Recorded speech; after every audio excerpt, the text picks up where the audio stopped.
Thank you for clicking on the video. We are the Real Detroit Lions fans. We try to come at you every week with news of what's going on with the Detroit Lions. How did they do this week? How do they compete? Who did they go up against? How's the division going? All that good stuff. But before we get started, why don't you hit the like button, hit the subscribe button, and leave a comment. We want to know how you guys think the Lions are doing so far this season, and just in general, give us feedback on our show.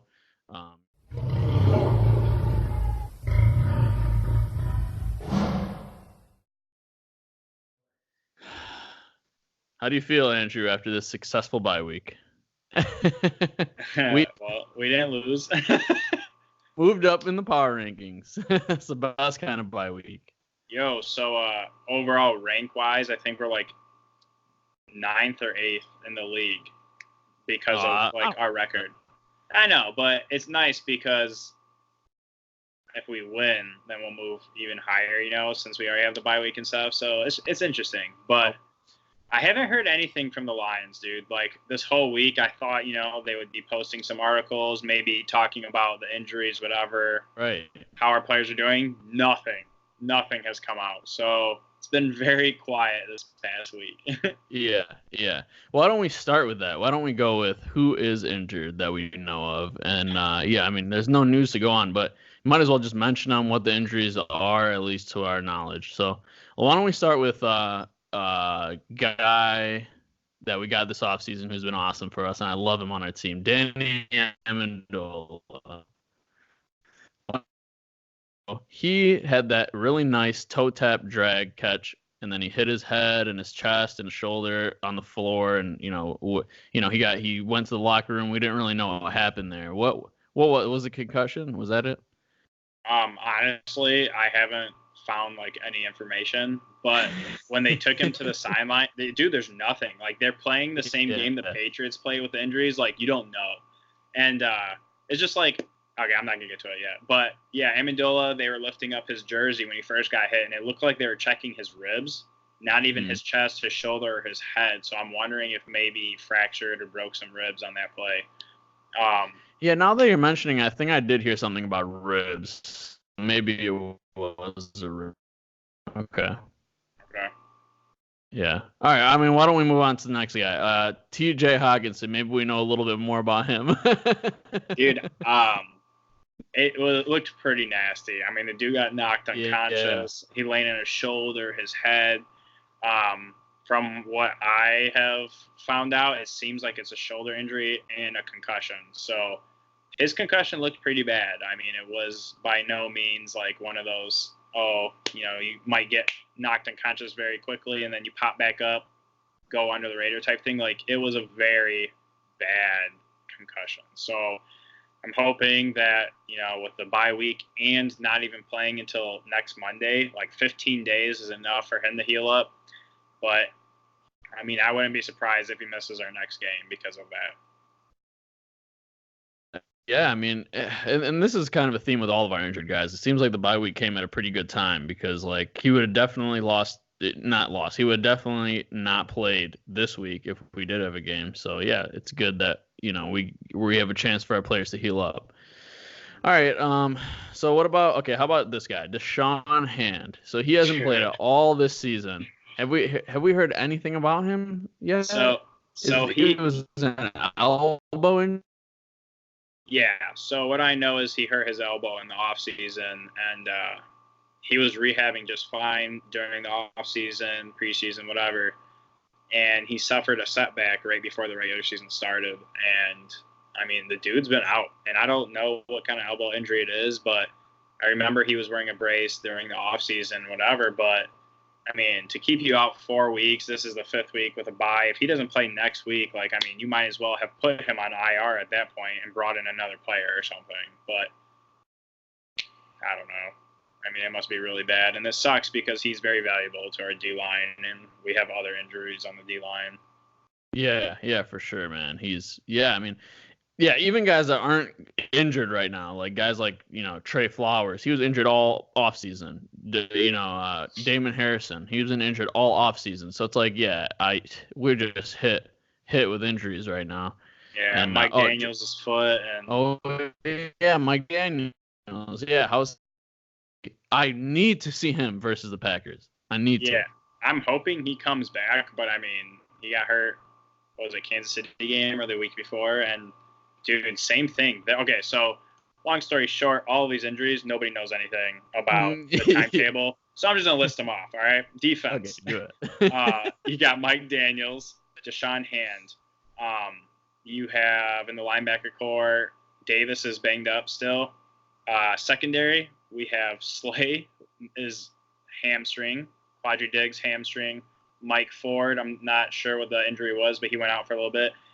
Rashawn Melvin was still recuperating from his injury, which I think was like knee or something like that. So our defense is really, really banged up right now. And then on the offense, Hawkinson's hurt, Danny Amendola's hurt, Stafford had that back hip injury. He looked really good in the Kansas City game, so I'm wondering if it was more of a bluff play by Patricia. But interesting. Yeah, but overall, I mean, we have a lot of injuries to a lot of starters, so we need to get healthy in this bye week, and it couldn't have come at a better time. Yeah, for sure. Hopefully we could get some of those guys back against Green Bay next week. Man, you know those games where they go back and face the team that they were just on. Oh, those revenge games, I love them. I'm hoping but so. It's okay. I mean, we face him twice anyway. He'll see them eventually. But all right, I mean, I guess let's go into our division then. I guess so. Okay, I mean, we just brought it up. So next week we're facing the Green Bay Packers. And is it home or away? Do you know if that's home or away? It's away. Our home game against Green Bay is usually like week 17. Okay, all right. So we're going to Lambeau. Honestly, this is a good time to go. It's way better to go now than in like December or like that time frame, because that sucks. Then it's a blizzard and all that shit. So no, thank you. But hold up. Being the real Detroit Lion fan that I am, I already looked at the conditions, and it's supposed to be like mid-30s there. So it's gonna be kind of cold. And, they got the outdoor stadium and stuff, so it's going to be really interesting. Yeah. I want to go so bad. Like, I totally would go, but those tickets are always sold out, like, immediately. So, forget that. But anyway. Okay, so the Packers, they face the Cowboys this week. Honestly, again, like, it's the same theme. It's like Aaron Jones is a monster. Okay. Honestly, me and you have said this for the past, like, 2-3 years. Like, what? Or not, like 1 or 2 years, but they're like, we always say, like, Aaron Jones, he like averages like 6 yards a carry. Why don't they just keep running it with Aaron Jones? Stop giving it to Rodgers and just run. And that's what they're doing, and they're killing it right now. He's continued to just, with their what's his yards per carry? Let me pull that up real quick. It's really good. Yeah, 5.6 off 19 attempts. That's crazy. That's crazy, man. What we would do for that? Come on, carry on. We know you do it. Yeah, no, it's a little different though. I mean, we're facing a stacked box. They have a little bit. No, it's completely different. Trust me, I trusted my boy Carry On. That's my man. I love that guy. But okay. Honestly, in the receiving game too, you got 75 yards receiving. Like, Aaron Jones is killing it right now, and most of those, I was watching the game. Most of those were just, small pass, small screen pass, something like that, and he ran for all those yards. So that was awesome. But yeah, I mean, Rodgers still, to this point in the season, looks pedestrian. He looks very average. Not looks, honestly, because it's really on the field. He still has that, like, Aaron Rodgers swagger, to him. So, I'm so hesitant to be the guy that's like, oh my God, like, he looks like he's starting to fall off. You know what I mean? Like, I hate those people because that's just such recency bias. And we know he's learning a new offense, has a new coach. Like, I don't, like, it's hard for me to say, like, oh, he's looking bad, because, like, that, I just don't believe that yet. We have to see with more games going. But so far this season, like, he's looked like he's not their primary weapon, and it looks like it's Aaron Jones now. So it's going to be interesting to see how, the Lions adjust, because honestly, like, our D-line has been underperforming, especially with the injuries that we've had. And it's our secondary that has been outperforming what their projection. And, like, they've been outstanding so far, but, like, what's not what's the point, but like what are you going to do if that's your strength and they're not even throwing it and they're running all over you? So, we haven't really faced a team that has ran all over us yet. It goes, and we'll see next week against Green Bay. So it'll be fun. Hopefully Mike Daniels does play, though. Let's go. All right, what do you got to say about the Packers and the Cowboys, or just Packers in general going next week? Dude, Packers in general, it's so hard to get a read for them. I personally, I think Rodgers is playing decent. He's not really turning the ball over, so he's doing what he needs to do in that aspect, but he's not doing anything much more than that. So if you're able to stop the run game and put the pressure on his young receivers to make plays, I think that's the way to really get an advantage on the Packers, because he hasn't really thrown for any high yardage games. His max touchdowns this season is 2, and he's only done it twice. The other games were one touchdown, one touchdown, and he just threw 0. So if you can contain the run, and I think if we apply the same scheme that we did against Kansas City, doing a lot of single high safety with man coverage, and we really just stack the box, and we're aggressive on the offense, that'll be really good in terms of what we're doing against them this upcoming week. But, dude, the run game is phenomenal right now. Aaron Jones has been a beast like we've talked about for the past 2 years, and with the Jamal Williams injury, I mean, he's really been able to shine, which is huge. So I'm a little worried that they are playing well right now, and they do have a couple injuries as well. But if they start clicking on all cylinders, it could be pretty good season for them, which really sucks. But I mean, they still have some holes, dude. Their run defense is god awful, and their wide receivers and just receiving core is not really getting it done. And Devontae Adams is still recovering from his injury. So in terms of the Packers, dude, if it wasn't for Aaron Jones, they probably would have got destroyed. And Dak was just throwing interception after interception. It was just dumb, awful throws, into double coverage, or he underthrew it or threw it behind the receiver. So, I mean, that stuff isn't going to happen every game. And Aaron Jones isn't going to run for 4 touchdowns every game. So it'll be interesting to see going forward. But they have a solid team right now, I think. I mean, you're 4-1, and you don't just get 4-1 with all luck. You have to have big plays at big times, and their defense is coming up with it. So we'll see. Yeah, for sure. I think it'll be a fun game next week. Let's see what happens. But second place is your boys, Detroit Lions, at 2-1-1. That's what I'm talking about.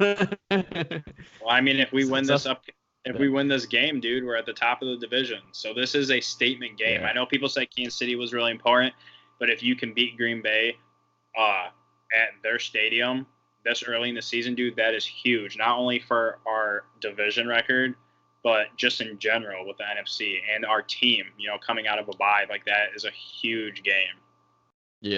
Yeah, no, it'll be huge. And if we do pull it off, then we will definitely be in control of the division and have the destiny in our hands, because then we have Green Bay coming to us next. And, we have Chicago for the Thanksgiving game, which gives us an advantage. And Minnesota look too great.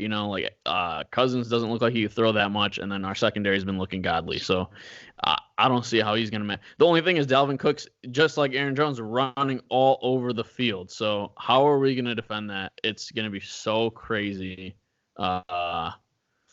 Yeah, but and then the other thing is, we were all high praises last week after the loss, the close loss to Kansas City, because we were so proud of them. But, and Andrew, you and I were talking about this before the show, but how does that close loss look now when they just actually lost to Indianapolis without Andrew? It really throws me off. It's so hard. We talked about this before as well. The two narratives you could talk about with this team, are they flying high? Was it a mess up in Arizona and we should have won that, and then we beat 2 playoff teams in the Eagles and the Chargers, and then we lost a critical game to Kansas City, and we showed the blueprint to the Colts and to other teams on how to defend against Patrick Mahomes?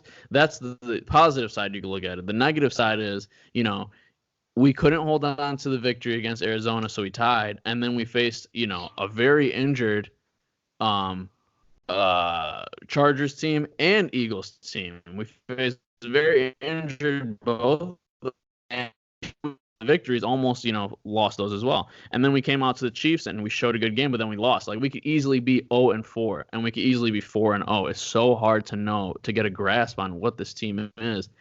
And I hope it's not the Lions team in the past that just plays to their competition and doesn't really, maybe wins half of them, doesn't win half of them, and then you're stuck at 8-8 in the end of the season. That's not going to be good enough to do it in our division.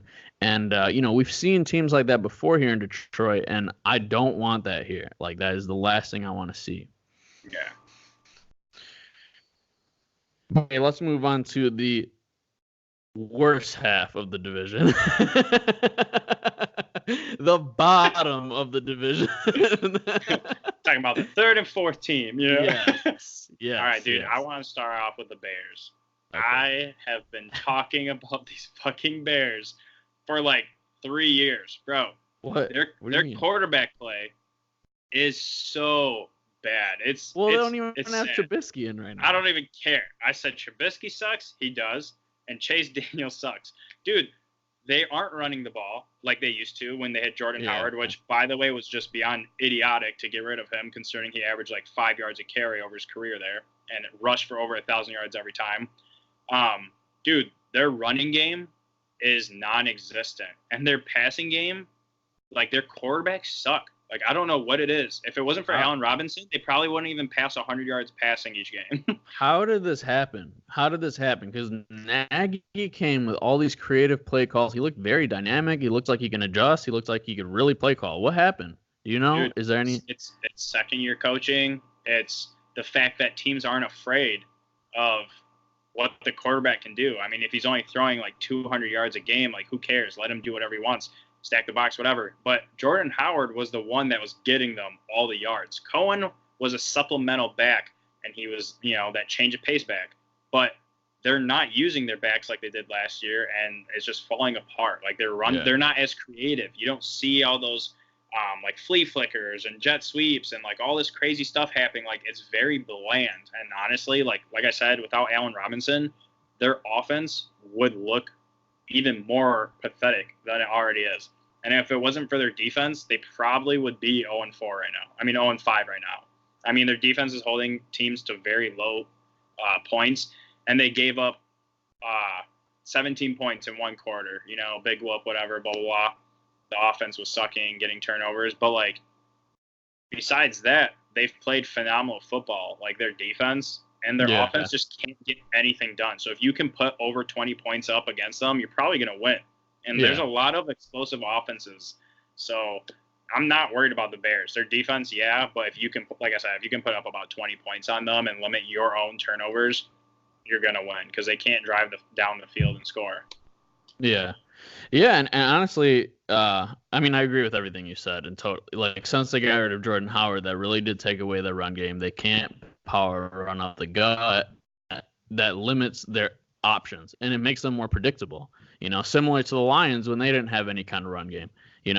So I mean, okay, so we're facing Oakland later this season. So I mean, like, how do you think they are? Do you think they're anything special, or like? Do you think that it was really because I mean they scored 24 points on the Bears defense. That's impressive. That's seriously impressive. Dude, they were without Tyrell Williams too, their top receiver. So I personally don't think the Raiders are that great. I think they'll end up finishing around 7-9 or so, 8-8. But they have a good team mentality. I mean, they like to finish off the play. They like to hit hard, dude. They follow up like Gruden. Well, their running back is great. It seems like he finally hit over 100 yards. Yeah, Jacobs is running phenomenal, dude. I mean, he made Chicago's defense look like high schoolers. So their passing game, I wouldn't be worried about it whatsoever. It's the run game. And their defense is decent. I mean, it's nothing special. They have like 2 playmakers on the defense, so I wouldn't be worried about it. But the common theme, dude, is if you look at like our schedule, every single one of the teams pretty much has a phenomenal running game. Yeah. And our weakest point right now is our run defense, which was our strongest point last season. So, dude, it needs how to ironic. shit out. How ironic! Every single Lions fan came into the season saying, "Oh my God, our secondary, what is?" Because people were, we weren't, because we were talking about Melvin and Justin Coleman, and like, we had faith in Melvin, and then also Amani Owarie, who's been, I don't even know where he's been this season, but I had a lot of hype for him too. But I knew our secondary was gonna be fine, but but I thought our strength and the star of the defense for the Lions was going to be the defensive line and how good we would be run game. So it's just crazy. And we all talked about how the beginning of our schedule was near impossible, and then the end of the schedule is going to be like a breeze, or like way easier comparably. And it's just funny that it's so funny that it's completely opposite. And our secondary is the key to our defense right now, and our run game. Our run defense does not look good, and then now, the second half of our schedule looks very scary. Yeah. Just to touch on that real quick, I do think that once Hand comes back, and Flowers has like another week or so to get into more game shape, dude, that's just gonna make such a big difference. Because last year we had Hand, Robinson, Snacks, and Okawara in the lineup the majority of the time, and now we switched it, we still have Snacks and we have Okawara, but like Flowers is different. They're trying to learn each other. Like they all play different style games, and Daniels was playing, and Daniels is a different type of D lineman. So I think that once Hand comes back, and all these other players like Snacks and Flowers who didn't get much practice in the offseason stuff, recovering from injury and so on, I think they will get better as the year progresses, and that's what it's been looking like. I mean, they are slowly getting better, but dude, their run game, like they need to figure that stuff out ASAP, because we have a lot of good running backs that we're versing in the upcoming weeks. Yeah. Also, obviously Slay as well, but for the front seven, Gerard Davis, he needs to get healthier and better as well. I'm sure you read that stat that he was like the worst graded off-ball linebacker of the week for like week 4. Of the year. Well, that was his first game playing, so like that's fine, right? No, dude, Davis has played a couple games. No, he's been playing. Hey, I thought he played week 1 and then he got injured in week 1. Maybe he played a portion of week 1. Anyway, regardless, he's been really bad. But no, we know he's good. We know he's really good. We know he's a sideline to sideline really fast, and he bulked up this offseason. Like he drew really high praise from all the players and the coaches this offseason. He was named a captain. He's known as one of the leaders. They call him the quarterback of the defense. Like he's no joke. He's not like a scrub. This guy for everyone knows, but for people.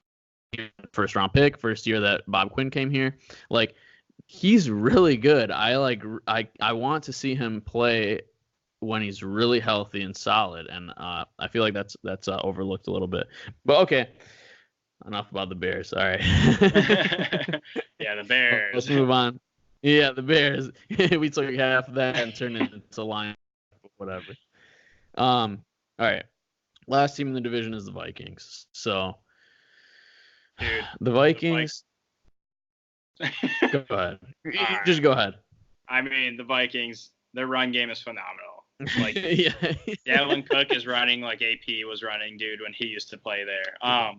It's exciting to watch. I mean, I really like watching a good running back, and the dude is very exciting. He just makes big plays all the time. He's a freaking downhill runner. He's shifty.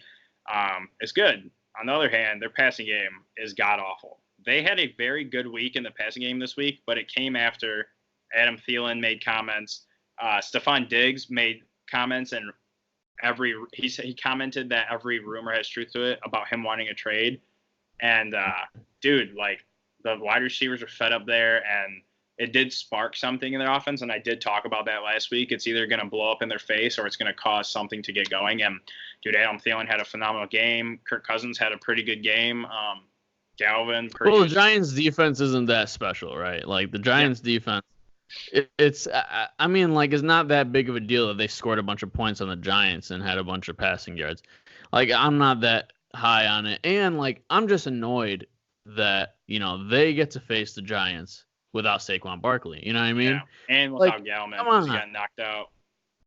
Yeah, like, dude, it's just really annoying because you know that when we face them, Saquon's gonna it's gonna be his career game, you know. So like, Yeah. so that's just really irritating. Yeah. But it's Dude, okay. besides that, though, their defense looked a lot better than they have in the first 4 weeks.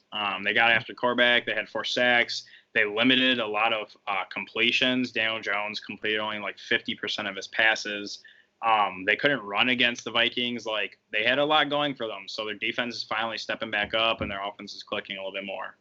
Yeah. So I'm not too worried about them because, like I said, if you rest the game on Kirk Cousins' shoulder, he's probably going to lose it for you. So yeah. Yeah. Yeah. Also, we should discuss this. This was Golden Tate's first game of the season. Yeah, I love my boy Golden, man. I started him in one of my leagues, like 3 receivers. It's a 12-man league, or 12-team league, has 3 receivers and a flex option. So, and there's only like very limited bench options. So I have like guys like AJ Green and like people that I'm like, you know, sitting on, and like I have no room. So yeah, I'm so, and I was sitting on Golden Tate. So now I finally got to play him, and he only scored like 4 points. He didn't do so hot. Yeah. Well, really, like, it's really that fucking what's his name, Danny Dimes, right? Daniel Jones. Everybody is so high on him because he's freaking. The New York media is all up on him, and I've been telling you. Anybody would play better than you. He's nothing, man. It's Pat Shurmur. It's Pat Shurmur's offense. I'm telling you right now. And he got exposed this week. Dog, he's just not that good, I'm telling you. And if you watch the game, it was a lot of passes that he completely missed. Okay, so I wasn't able to watch it because they were showing the Bears game. So I was watching that pretty intently to see how bad they sucked. So yeah. And I hate going in on a guy like that, but like people talk so much crap. You know what I mean? Like people, want to talk so much crap about Dwayne Haskins. They're like, oh, see, we're so lucky we picked Daniel Jones over Dwayne Haskins. Relax. It's not even been half a season. Really know, and he's clearly on a different team that's struggling right now, and they just fired their head coach. Like, this is not the same situation going on here. Yeah. He doesn't have Saquon Barkley and receivers and Evan Ingram and Pat Shurmur running his offense. Come on, please, just wait. Dwayne Haskins is coming. It'll be interesting, dude. I personally don't think that highly of Ohio State quarterbacks because they've never produced, and I know he broke a lot of the records, but like he's not looking that great on top of all this. So it's like. I don't ever, I'm a Michigan State guy. I don't talk highly of any Ohio State unless they come to the Lions like Taylor Decker. But no. But look, just watching him, he looks great. He's going to be a pro quarterback. He's going to be a great pro quarterback. I'm telling you right now. But anyway, okay. So that's our division. That's the Lions. Is there any final things you wanted to say about them? Yeah, dude. I actually thought about this on my own. I was like, man, I wonder what free agents are out there, or like, who could we trade for? And I read this article, and I mean, it's a perfect fit. So who do you think would help out our team the most in a realistic trade? In a realistic trade? Realistic trade. Just give me your first thought. Is it somebody that's talked about, like rumored that they're going to be traded? I only read this. No, it's not like that. So just like, who do you think would fit our scheme well and also just contribute and help our team? Oh yeah, I don't know what your question is because I'm not gonna guess any random player on any team. So I'm gonna go with the guys that were rumored. So I would love if we got Von Miller. Dude, I don't even know that was a rumor. Dude, yeah, there's a rumor that Von Miller wants to be traded, and oh my God, Von Miller. Oh my God, I don't even know what. That would be pretty solid. He's older. He might go for a first round because of who he is, but at the same time, he's older. You know what I'm saying? And first round, 100%. So okay, I want to just touch bases on that. So you're on the right position, but the player I was thinking of was Chandler Jones, dude. Okay. So ex-Patriot. Patricia knows. Is he rumored to be like traded? I'm lost. It's not, but anyone can get traded at any time, dude. Oh, okay. All right. The Cardinals are kind of in like a rebuild mode. You know what I'm saying? A lot of their defensive players are older and shit. So, anyways, dude, so Chandler Jones just turned 29. He was an expatriate, played for Patricia, played phenomenal under Patricia, and that's why he got such a big contract with the Cardinals. He is not worth a first-round pick. He's probably worth like a second and a fifth or something like that. So to get someone that gets double-digit sacks every single season is a top DN in the league. He's a little bit older, but he's still young at the same time, dude. He would fit our team perfectly, and we would be able to get him for cheap.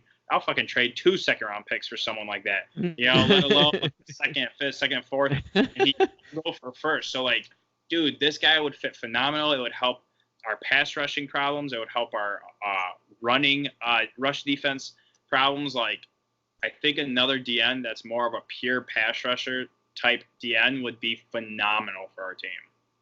Yeah, that'd be awesome. Yeah, I wanted to see. Honestly, I wish.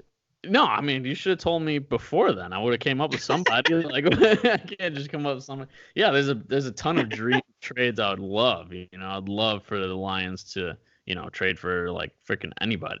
Like, oh shit, I would love for the Lions to trade for like.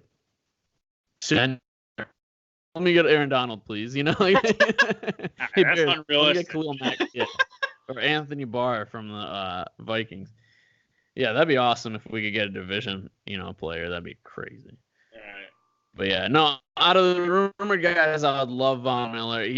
We all know Von Miller. He's so explosive. He's game changing. He's game wrecking. He could just F an offense up, and that's what I want on my team, Or Jalen Ramsey, that's the obvious one. But I mean, really, like, we play so much man coverage that Jalen Ramsey would be an amazing pickup. And I know Rashaan Melvin has been great. I know Justin Coleman has been great, but like, why not add that to your team? You know what I mean? I literally can't think of a reason not to. And if you get him, like, okay, we have Melvin for like one season, this season, and that's it. Either we're going to extend him, and pay him a lot of money to be our second cornerback, or another team's going to pay money. And that's probably what's going to happen. He's probably going to go to another team, and he's probably going to make a lot more money than we're going to offer him as a second cornerback, especially since we're paying Justin Coleman, our slot cornerback, the most in the league.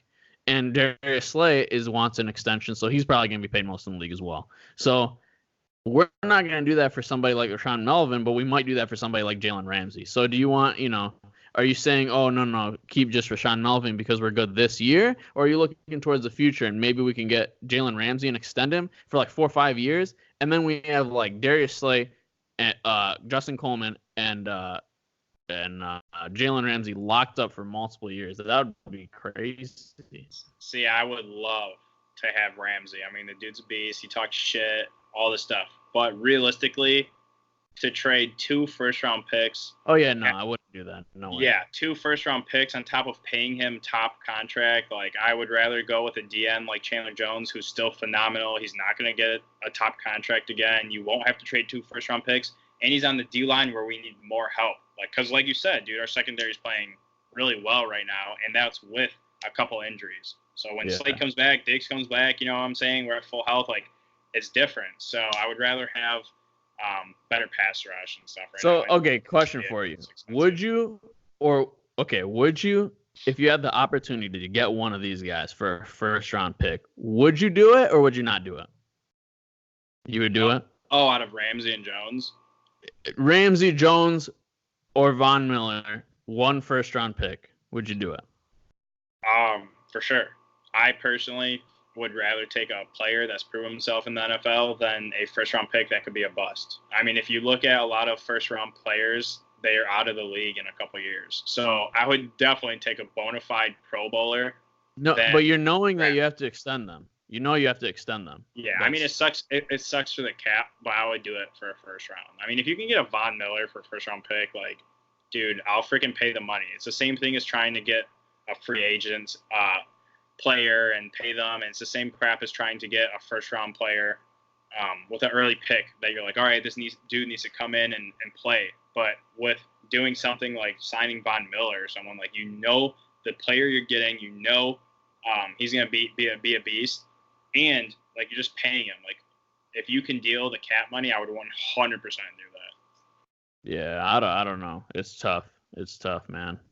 It's tough because those first round picks you have one if you hit, which Bob Quinn has a propensity to hit. If you hit on your first round picks, then you have those guys for a minimum of 4 years on a cheap deal.